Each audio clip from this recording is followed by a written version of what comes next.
If Ethan Brooks hadn't handed me his apartment key that rainy night, I would never have become the fake boyfriend his entire family believed was real. At the time, I thought he was simply helping a classmate who had nowhere to go.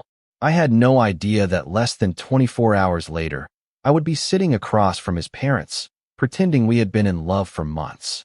6 hours earlier, I was standing in the rain, convinced that losing my apartment was the worst thing that could happen to me. I was wrong. Rain hammered the sidewalks as I hurried back to Oak Ridge residence after finishing my evening shift at the campus bookstore. My backpack felt twice as heavy, soaked through despite the umbrella that had turned inside out halfway across campus. Something was wrong. Students crowded the front entrance instead of going inside. Police tape stretched across the doors, and maintenance trucks filled the parking lot. Blue emergency lights flashed against the wet pavement. I slowed to a stop. What happened? A girl standing beside 2 suitcases looked up. A water pipe burst on the 6th floor, she said. The electrical system got flooded. They evacuated everyone. My stomach tightened. I live on the 4th floor. They said the whole building is closed until the safety inspection is finished. How long? She shrugged. Maybe a week. Maybe longer. The words barely registered. Everything I owned was inside. My laptop. My clothes. My sketchbooks. The small wooden photo frame my grandmother had given me before I left for college. A resident assistant climbed onto the front steps and raised his voice. If your room isn't accessible tonight, the university has reserved a limited number of hotel rooms. Please line up with your student ID. A line had already formed. It was long, very long. I checked my phone. 3% battery. Perfect. After nearly 40 minutes, I finally reached the front of the line. The resident assistant looked apologetic before he even spoke. I'm really sorry. My heart sank. We've run out of rooms. I forced a smile. There aren't any left? We're trying to arrange more. When? I honestly don't know. The smile disappeared from my face. Outside, the rain came down even harder. I stepped away from the crowd and pulled my hood over my head. Hotel prices near campus were impossible on my budget. Every friend I could think of either lived too far away or shared tiny dorm rooms with 2 other people. For the first time since starting college, I had absolutely no plan. Noah, I turned. Ethan Brooks stood a few feet away beneath a black umbrella. He was still wearing the dark jacket from our afternoon architecture seminar, one hand tucked into his pocket, raindrops sliding from the edge of the umbrella without touching him. He looked exactly the same as always.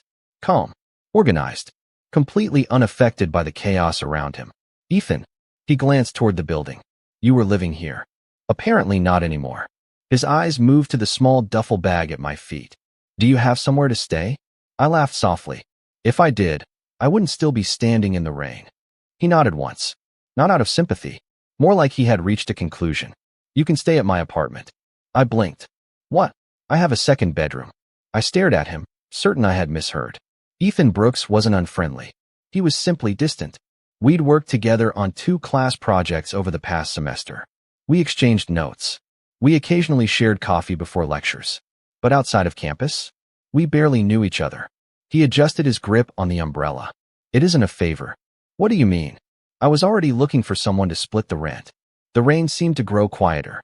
For the first time that night, I felt something I hadn't felt in over an hour. Hope. Then Ethan said something that made me hesitate. There are just a few rules. There are just a few rules. For a second, neither of us spoke. The rain drummed steadily against Ethan's umbrella while students hurried past us, dragging suitcases through puddles. I folded my arms. What kind of rules? They're simple. That usually means they aren't. To my surprise, the corner of Ethan's mouth lifted slightly. Rule 1. If you borrow something, put it back where you found it. I can do that. Rule 2. No loud music after 10. I wear headphones. Good. He paused. Rule 3. I waited. If something is bothering you, don't pretend you're fine. I frowned. That's an oddly specific rule. It saves misunderstandings. The answer caught me off guard. I had expected rules about dishes, guests, or cleaning schedules. Instead, Ethan seemed more concerned about conversations that never happened. Before I could ask why, another voice interrupted us. Ethan, a tall student wearing an architecture hoodie, jogged across the parking lot. Professor Harris has been trying to reach you. Your competition model is still in the studio. Ethan's expression changed instantly. My model. The power outage hit Building C. They're moving everything before water gets inside. Without another word, Ethan turned to me. I'll be back in 20 minutes. What about your apartment? He reached into his backpack and pulled out a spare key attached to a small wooden keychain shaped like a house. My address is on the back. You barely know me. I know enough. He placed the key in my hand. If I'm late, go inside. Make yourself comfortable. Then he was gone. I looked down at the key. On the back, written neatly in black ink, was an address only 15 minutes from campus. Most people wouldn't hand a spare key to someone they had only worked with on class projects. Ethan had done it without hesitation. You're lucky. The girl from the residence hall had walked over, pulling her suitcase behind her. I looked up. What do you mean? She nodded toward the direction Ethan had disappeared. I've had 2 classes with him. So have I. I've never seen him invite anyone into his apartment. I laughed softly. Maybe he just feels sorry for me. She shook her head. I don't think Ethan Brooks does anything out of pity. Before I could answer, my phone vibrated. 1% battery. A message from an unknown number appeared. If Ethan offers you a place to stay, don't believe first impressions. I stared at the screen. No name. No explanation. Just that single sentence. A chill ran through me that had nothing to do with the ring. I looked around, searching the crowd. Students were leaving in every direction. No one was watching. Me. No one seemed interested. The phone died before I could reply. The screen went black. I slipped it into my pocket and looked once more at the key resting in my palm. Maybe it was just someone playing a prank. Maybe. Or maybe there was something about Ethan Brooks that nobody had bothered to tell me. I tightened my grip on the key. 15 minutes later, I stood outside a quiet apartment building on the edge of campus. Warm lights glowed from the windows. Everything looked ordinary. I climbed the stairs, unlocked apartment 307, and slowly pushed the door open. The apartment was silent, spotlessly clean. A faint scent of fresh coffee lingered in the air. Then I noticed something that made me stop breathing. On the wall above the sofa hung dozens of framed photographs. Every single one of them had been taken by me. Photos I had never shared with anyone except my private photography account. Our Quiet Love Episode 1. The Unexpected Roommate Part 2A. 500 words. I didn't move. For several long seconds, I simply stood in the doorway, staring at the photographs covering the wall. A sunrise over Maple Lake. The old bookstore on Pine Street. A little girl feeding pigeons downtown. A couple dancing in the rain. I knew every photograph, because I had taken every one of them. Quietly. Alone. I walked closer. Each picture had been printed professionally and framed with the same simple black border. Beneath every frame was a tiny handwritten date. Not the day the photo was posted. The day I had taken it. How? My voice disappeared into the empty apartment. I had never sold those photos. I had never exhibited them. Most of them had only been uploaded to a private photography page under a nickname that didn't include my real name. Someone had gone looking for them. Someone had downloaded them. Someone had printed them. Someone had cared enough to hang them on a living room wall. The front door opened behind me. I turned so quickly I almost dropped my backpack. Ethan stepped inside carrying a large cardboard model protected beneath his jacket. He stopped the moment he saw where I was looking. Neither of us spoke. Finally, I pointed toward the wall. They're mine. No. You knew? I wouldn't have printed them otherwise. I blinked. You printed them? He carefully placed the architectural model on the dining table before answering. Yes. The apartment became impossibly quiet. I looked back at the photographs. I don't understand. You said in class that you only take pictures of places that make people slow down. I don't remember saying that. I do. His answer was calm, matter of fact, as though remembering details about people was perfectly normal. You've been following my photography account? For about a year. A year. He nodded. I found it before we worked together. I laughed once, mostly because I didn't know what else to do. That's a little surprising. I know.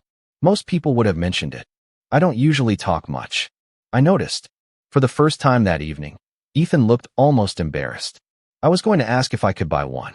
Instead, you bought all of them? I couldn't choose. I stared at him. No one had ever said anything remotely like that about my work. Not my classmates.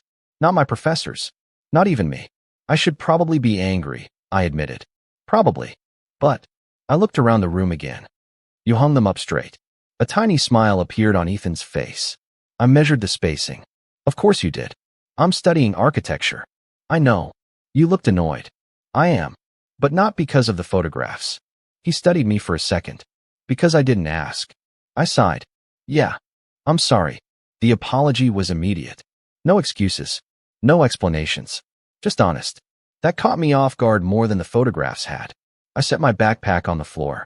I'm keeping one condition. What condition? If you're going to display my photos. I smiled for the first time that day. You have to let me replace the crooked one. Ethan frowned. They're all level. I walked to the far corner of the room and pointed. The lighthouse picture. He stepped beside me. For nearly 10 seconds, he stared at the frame. I don't see it. It's leaning left. It isn't. It definitely is. It differs by less than 2 millimeters. I looked at him. You measured it? I noticed. Yesterday.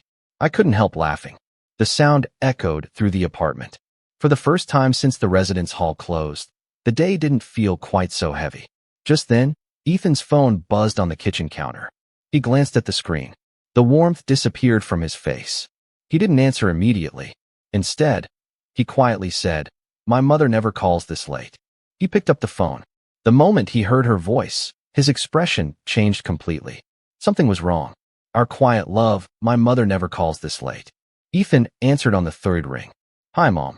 His voice remained steady, but I noticed the way his shoulders straightened. He was preparing himself.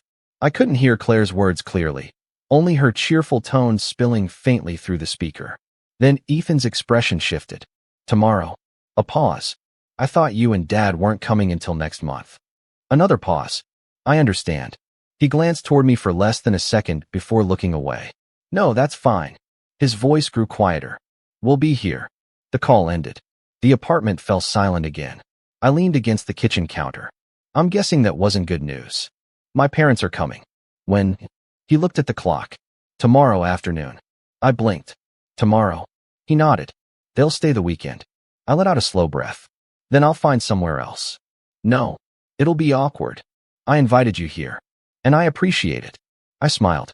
But I don't want your parents thinking some random guy has taken over your apartment. They won't.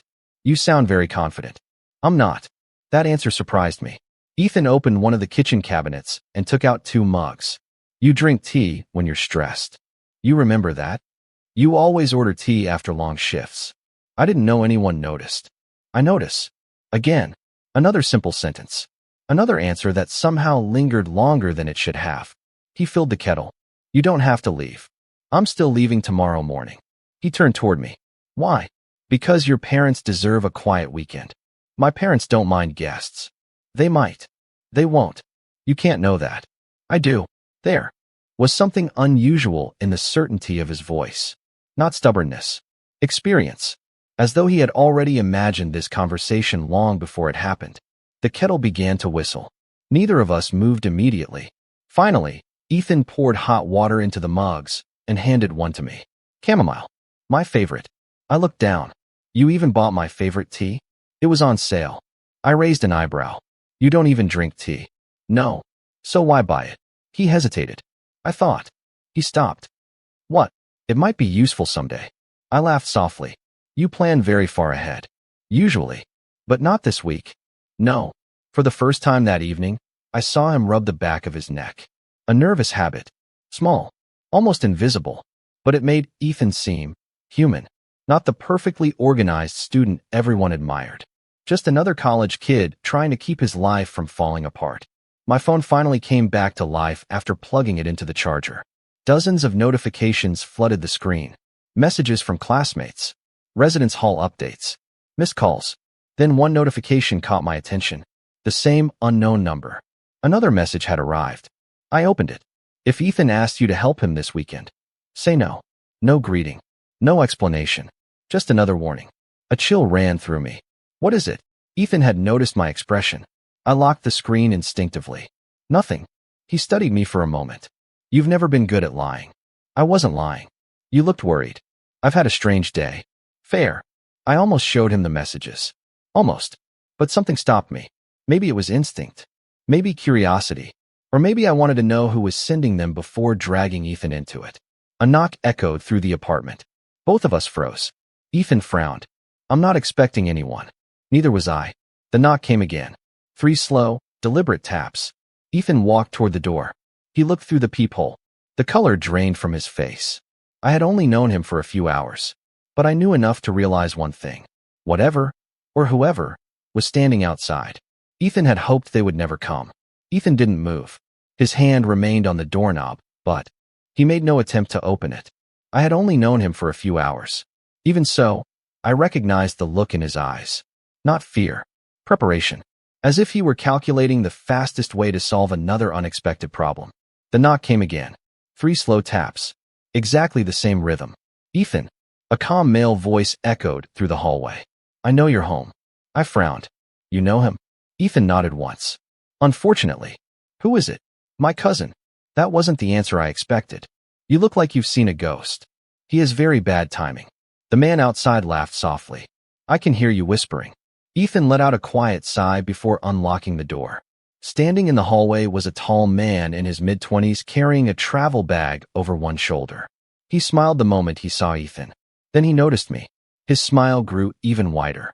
So, his eyes moved from me to Ethan and back again. You're Noah. I felt my stomach tighten. Have we met? No. He offered his hand. I'm Lucas. I shook it. Ethan's cousin. Lucas stepped inside without waiting to be invited. The apartment suddenly felt much smaller. He looked around, then laughed. I've been trying to convince Ethan to decorate this place for 2 years. He pointed toward the wall of photographs. You finally did something. I glanced at Ethan. You didn't tell him? Ethan answered quietly. No. Lucas folded his arms.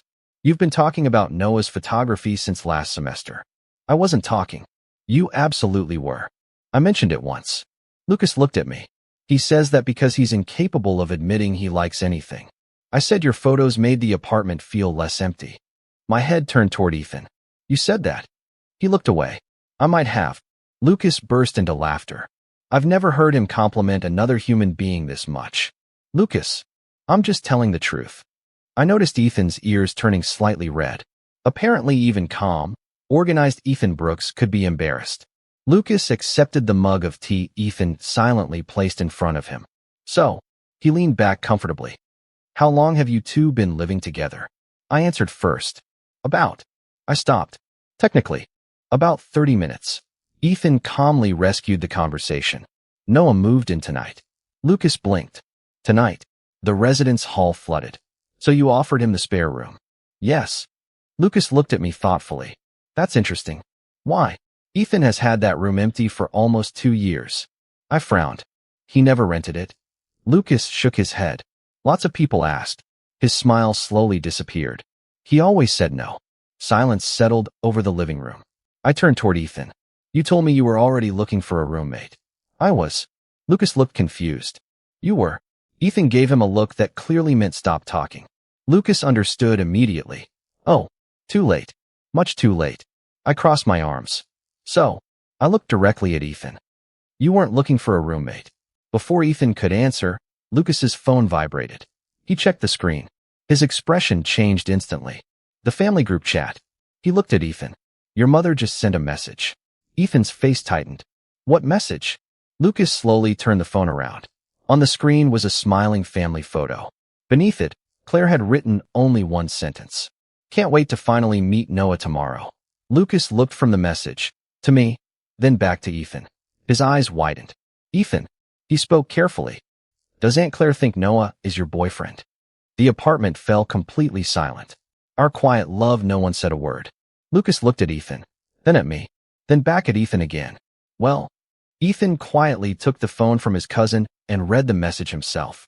His shoulders dropped almost imperceptibly. So she really believes it. I frowned. Believes what? Lucas blinked. You don't know? I clearly don't. Lucas looked between us, suddenly realizing he had walked into the middle of something much larger than he expected. He rubbed the back of his neck. I think I should leave. No, Ethan said. You've already opened the door. Lucas sighed. Fair enough. He placed his untouched mug on the coffee table. 3 months ago, Aunt Claire called Ethan to tell him she'd arranged a dinner. I folded my arms.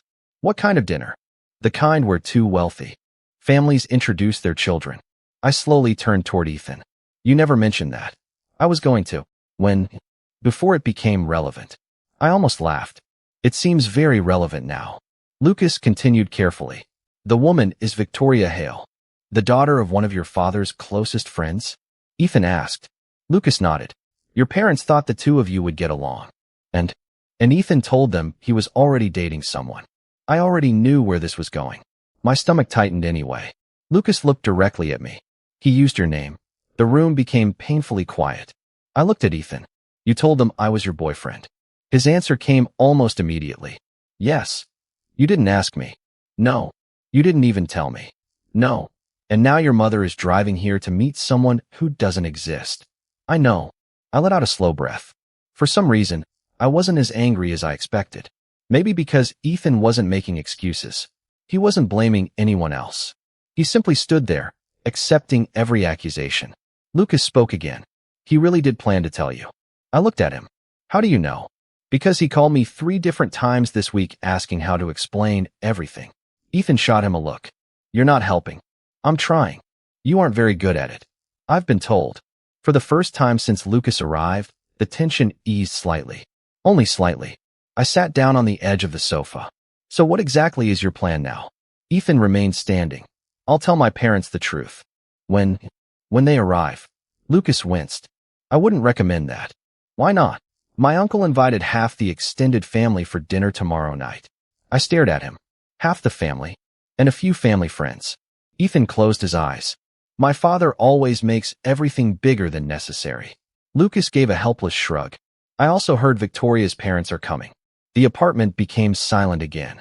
I looked from Lucas to Ethan. So tomorrow night. Your entire family expects to meet your boyfriend. Ethan nodded once. Yes. And your father expects you to meet the woman he chose for you. Yes. And none of them know the truth. No. I leaned back against the sofa. That's actually impressive. Lucas looked confused. What is the size of this disaster? To my surprise, Ethan laughed. It wasn't loud. It lasted less than 2 seconds. But it was real. You always joke when you're overwhelmed, he said. You noticed. I notice a lot. Lucas looked between us with growing curiosity. You two haven't known each other that long. No, I answered. Then why does it feel like you've been having this conversation for years? Neither Ethan nor I answered. Because, strangely enough, it felt that way to me too. Just then, Ethan's phone buzzed again. A new message from Claire. Your father changed our plans. We'll arrive tonight instead of tomorrow. We're only 15 minutes away. Red Heart Ethan read the message twice. Very slowly. Then he looked up at me. For the first time all evening, he didn't say, I'll handle it. Instead, he quietly asked, Noah, would you help me?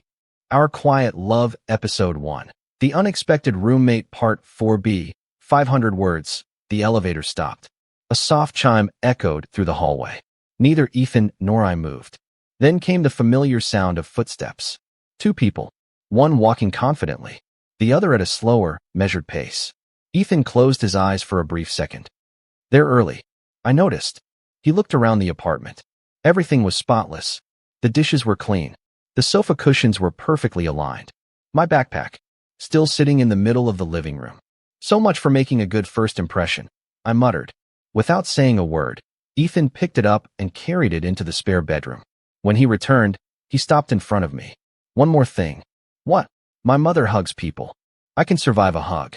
My father doesn't. I can survive that too. Ethan hesitated. If they ask questions, I'll answer honestly. He gave me a tired smile. That worries me. Before I could reply, 3 knocks. Firm. Deliberate. Ethan. Daniel's voice carried easily through the door. We know you're inside. Ethan unlocked the door. Claire stepped in first. She carried 2 shopping bags and immediately smiled when she saw me. So you're Noah. There was something genuine about her smile. Not forced. Not polite. Warm. I smiled back. It's nice to finally meet you. Oh, sweetheart. She crossed the room before I could react and wrapped me in a quick hug. I'm so happy Ethan finally invited someone into this apartment. Behind her, Daniel quietly entered, carrying a single leather suitcase. Unlike Claire, he didn't say anything. He simply observed. The bookshelf. The kitchen. The photographs. Then, his eyes stopped on the wall of framed pictures. You like photography? The question was directed at me. Yes. You took these? I did. Daniel walked closer. He studied one picture for several seconds. The composition is good. It wasn't praise. It sounded more like an objective conclusion. Still, Coming from him, it felt meaningful. Claire laughed softly. Your father almost never compliments anything. I stated a fact. You liked it. I acknowledged quality. She rolled her eyes before turning back to me. He does this all the time. For the first time since they arrived, the tension eased. Claire began unpacking containers onto the dining table. I hope you're hungry. The smell of homemade pasta quickly filled the apartment. My stomach chose that exact moment to growl. Claire laughed. I'll take that as a yes. Ethan looked at me. You skipped dinner. I was a little busy becoming homeless. Claire stopped moving. What? The room fell silent. I immediately regretted saying it. Ethan answered before I could. The residence hall flooded today. Claire's expression softened instantly. Oh, Noah. I'm okay. She looked at the soaked shoes beside the door. No, sweetheart. She quietly walked over and placed one hand on my shoulder. You've had a terrible day. Something about the kindness in her voice almost broke the wall I'd been holding together since the afternoon. I looked away. I'm fine. Claire smiled gently. That was very convincing. Ethan quietly spoke from beside me. It never is. Our eyes met for a brief second. He remembered. The rule. Don't pretend you're fine. Claire noticed the exchange. A tiny smile appeared on her face. She didn't say anything. She simply returned to the kitchen. Daniel, however, had noticed something else. He looked from Ethan to me, then to the second bedroom. There is only one occupied bedroom. The atmosphere changed immediately. Claire froze. Ethan straightened. I felt my heartbeat quicken. Daniel's gaze settled on his son. His voice remained calm. So, where exactly does Noah sleep? Our quiet love the question hung in the air. So, where exactly does Noah sleep? No one answered immediately. Claire looked from Daniel to Ethan, clearly realizing where the conversation was heading. I cleared my throat. The spare bedroom. Daniel didn't look at me. He kept his eyes on Ethan. The spare bedroom. It wasn't a question. It was a statement waiting to be challenged. Ethan nodded. Yes. Daniel slowly walked toward the hallway. I remember this apartment. He stopped beside the second bedroom door. This room used to be your studio. It still is. Daniel opened the door. I felt my stomach tighten. Inside, half the room was still filled with drafting tables, architecture models, and shelves of design books. The other half held my backpack, my suitcase, and the neatly made guest bed Ethan had prepared while I was waiting downstairs. Daniel studied the room carefully. Then he looked at Ethan. You cleaned this in less than an hour. Yes. You planned ahead. No. Claire stepped in before the silence became uncomfortable. Daniel, the poor boy only moved in today. I know. He walked back into the living room. I simply don't like unanswered questions. For a moment, nobody spoke. Then Claire clapped her hands softly. Dinner. The single word dissolved the tension. Within minutes, the dining table was covered with homemade pasta, roasted vegetables, garlic bread, and a chocolate pie. The smell reminded me of home. Claire noticed me hesitating. Sit down. I don't want to intrude. Nonsense. She pulled out a chair beside Ethan. If you're living here, you're eating here. I sat. Ethan quietly placed a glass of water beside my plate before serving anyone else. It was such a small gesture that I almost missed it. Claire didn't. She smiled without saying anything. Dinner began peacefully. Claire asked about classes.